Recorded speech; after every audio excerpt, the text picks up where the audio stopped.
Assalamualaikum warahmatullahi wabarakatuh. Alhamdulillahirrabbilalamin. Wabihi nasta'in wa umuri dunia wadin. Wassalatu wassalamu ala asrofil anbiya'i wal mursalin. Wa ala alihi wa sahbihi ajma'in amma ba'du. Yang saya hormati Bapak Sio Adi Pambudi, SEME, selaku dosen pengampu mata kuliah Ekonomi Moneter Kebank Sentralan. Sebelumnya, perkenalkan, nama saya Lita Jengisari, NIM 2161206002, Prodi Perbankan Syariah, Fakultas Agama Islam, Universitas Nahdlatul Ulama Blitar. Di video ini, saya mau membahas sedikit tentang fenomena inflasi dan dampaknya bagi kehidupan sehari-hari. Yang pertama, saya mau membahas tentang definisi inflasi. Inflasi yaitu suatu proses meningkatnya harga-harga secara umum dan terus-menerus atau keberlanjutan dalam jangka waktu yang lama. Dalam inflasi dibagi menjadi 3 komponen utama, yaitu kenaikan harga, bersifat umum, dan berlangsung secara terus-menerus. Jadi, umum yang dimaksud di sini bukan hanya melibatkan suatu barang tertentu saja, namun kenaikan ini meluas pada semua barang-barang yang beredar di pasaran dan dampaknya juga sangat meluas. Dan keberlanjutan yang dimaksud di sini adalah barang-barang harganya naik bukan karena musiman ataupun pada hari-hari besar saja, namun keberlanjutan dalam artian yang sesungguhnya tanpa pengaruh dari situasi tersebut. Jadi, inflasi yang terjadi akan sangat mempengaruhi ekonomi suatu negara. Dan hal ini memerlukan penanganan khusus. Yang perlu diketahui adalah harga yang terus naik bukan karena kenaikan harga tersebut ditentukan oleh pemerintah, namun kenaikan tersebut karena faktor lain dan di atas harga umum yang telah ditetapkan pemerintah.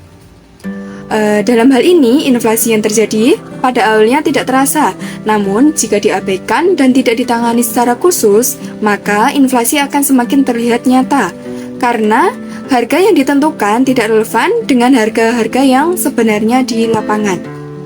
Selanjutnya mau membahas tentang teori inflasi. Dalam teori inflasi ini dibagi menjadi 3. Yang pertama yaitu teori kuantitas. Dalam teori ini menganggap bahwa hal yang menjadi penyebab inflasi adalah jumlah uang yang beredar serta ekspektasi masyarakat terhadap harga-harga barang. Jadi, ketika jumlah uang yang beredar berlebihan tanpa diimbangi dengan ketersediaan barang yang dibutuhkan, maka akan mengakibatkan inflasi. Sedangkan ekspektasi masyarakat yang tidak menginginkan harga barang-barang naik di masa yang akan datang juga akan mengakibatkan inflasi. Yang kedua yaitu teori Keynes. Dalam teori ini inflasi itu muncul dikarenakan sekelompok masyarakat yang memiliki gaya hidup yang melebihi kondisi ekonominya. Dan yang ketiga yaitu teori strukturalis. Dalam teori ini menjelaskan bahwa teori yang menggambarkan inflasi pada kondisi negara berkembang. Selanjutnya membahas tentang jenis-jenis inflasi. Jenis-jenis inflasi ini dibagi menjadi 3. Yang pertama yaitu berdasarkan tingkat keparahannya, yang kedua berdasarkan penyebabnya, dan yang ketiga berdasarkan sumbernya. Yang pertama yaitu membahas tentang jenis inflasi berdasarkan tingkat keparahannya. Ini dibagi menjadi 4. Yang pertama yaitu inflasi ringan atau low inflation. Inflasi ini yang lajunya kurang dari 10% per tahunnya. Inflasi seperti ini wajar terjadi pada negara berkembang yang selalu berada dalam proses pembangunan. Yang kedua yaitu inflasi sedang atau moderate inflation. Inflasi ini memiliki ciri yaitu laju berkisaran antara 10% sampai 30% per tahunnya.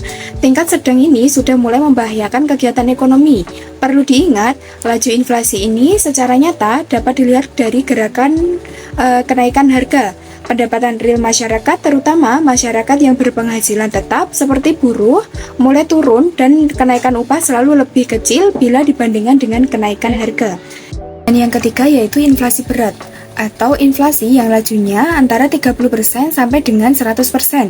Kenaikan harga sudah sulit dikendalikan. Hal ini diperburuk lagi oleh pelaku-pelaku ekonomi yang memanfaatkan keadaan untuk melakukan spekulasi. Dan yang terakhir yaitu inflasi sangat berat atau hyperinflation. Inflasi ini lajunya sudah melebihi sampai 100% per tahunnya. Terjadi oleh setiap harga terus berubah dan meningkatnya sehingga orang tidak dapat menahan uang lebih lama disebabkan nilai uang terus merosot yang disebabkan dengan adanya inflasi yang tidak terkendali. Dan yang kedua yaitu inflasi berdasarkan penyebabnya. Ini dibagi menjadi 3. Yang pertama ada inflasi karena tarikan permintaan atau inflasi permintaan, yaitu demand-pull inflation. Inflasi ini merupakan inflasi yang disebabkan oleh besarnya permintaan masyarakat akan barang-barang. Permintaan total yang berlebihan biasanya dipicu oleh membanjirnya likuiditas di pasar sehingga terjadi permintaan yang tinggi dan memicu perubahan pada tingkat harga. Bertambahnya volume alat tukar atau likuiditas yang terkait dengan permintaan terhadap barang dan jasa mengakibatkan bertambahnya permintaan terhadap faktor-faktor produksi tertentu. Meningkatnya permintaan terhadap faktor produksi itu kemudian menyebabkan harga faktor produksi meningkat. Jadi, inflasi ini terjadi karena suatu kenaikan dalam permintaan total sewaktu perekonomian yang bersangkutan dalam situasi full employment, di mana biasanya lebih disebabkan oleh rangsangan volume likuiditas di pasar yang berlebihan. Jadi, membanjirnya likuiditas di pasar ini juga disebabkan oleh banyaknya faktor selain yang utama. Tentunya kemampuan bank sentral dalam mengatur peredaran jumlah uang, kebijakan suku bunga bank, sampai dengan aksi spekulasi yang terjadi di sektor industri keuangan. Dan yang kedua yaitu inflasi karena kenaikan biaya-biaya produksi atau cost push inflation. Inflasi ini terjadi karena adanya perubahan tingkat penawaran. Kelangkaan produksi atau atas barang dan jasa juga termasuk adanya kelangkaan distribusi, walaupun permintaan secara umum tidak ada perubahan yang meningkatkan secara signifikan. Adanya ketidaklancaran aliran distribusi ini dapat mengurangi produksi yang tersedia dari rata-rata permintaan normal, dapat memicu kenaikan harga sesuai dengan berlakunya hukum permintaan dan penawaran, atau juga karena terbentuknya posisi nilai keekonomiannya yang baru terhadap produksi tersebut akibat pola atau skala distribusi yang baru.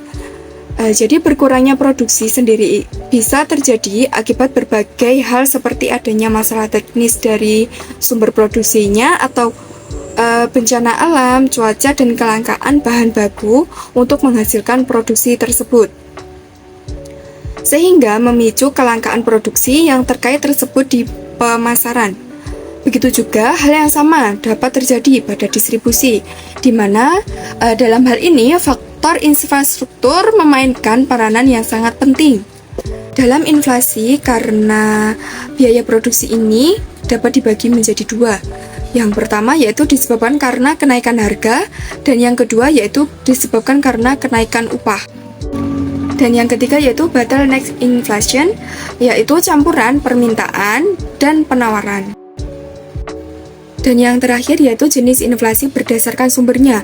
Ini dapat dibedakan menjadi 2. Yang pertama ada domestic inflation, yaitu inflasi yang berasal dari dalam negeri, seperti defisit anggaran belanja negara yang terus-menerus. Dalam kondisi seperti ini, biasanya pemerintah menginstruksikan Bank Indonesia menyeta uang dalam jumlah yang sangat besar untuk memenuhi kebutuhan pemerintah. Selain itu, inflasi dari dalam negeri juga dapat disebabkan oleh adanya gagal panen dan lain sebagainya. Yang kedua yaitu imported inflation atau inflasi yang berasal dari luar negeri. Inflasi ini timbul karena adanya inflasi dari luar negeri yang mengakibatkan naiknya harga barang-barang impor. Inflasi ini seperti biasanya banyak dialami oleh negara-negara yang sedang berkembang, yang notabene sebagai besar usaha memproduksi, memperguna bahan dan alat dari luar negeri. Kemudian dampak inflasi. Jadi dampak inflasi dapat menghambat pertumbuhan ekonomi sehingga minat menabung berkurang karena jumlah barang dan jasa mengalami kenaikan secara drastis, otomatis akan menghambat keinginan seseorang untuk melakukan kegiatan menabung karena untuk memenuhi kebutuhan sehari-hari saja mereka sudah sangat tinggi. Yang kedua yaitu masyarakat berpenghasilan rendah dan tetap tidak dapat menjangkau harga kebutuhan barang. Dan yang ketiga yaitu stabilitas ekonomi terganggu. Ketika terjadi inflasi yang berkelanjutan, para pelaku ekonomi akan kebingungan dalam berspekulasi. Inflasi yang sangat parah akan memunculkan spekulasi bahwa barang-barang akan naik harganya di masa yang akan datang. Sehingga masyarakat demi menghindari pengeluaran yang tidak terduga di masa depan akan memborong barang-barang melebihi kapasitas produksi. Di sisi lain, produsen juga akan kebingungan tentang spekulasi di masa depan. Karena masih mengira inflasi berlanjut, maka produsen akan menunda penjualan demi memperoleh keuntungan yang lebih besar di kemudian hari. Kasus seperti ini akan mengakibatkan dampak ekonomi yang buruk karena stabilitas ekonomi tidak normal dan akan terganggu. Yang ketiga yaitu turunnya tingkat kesejahteraan masyarakat.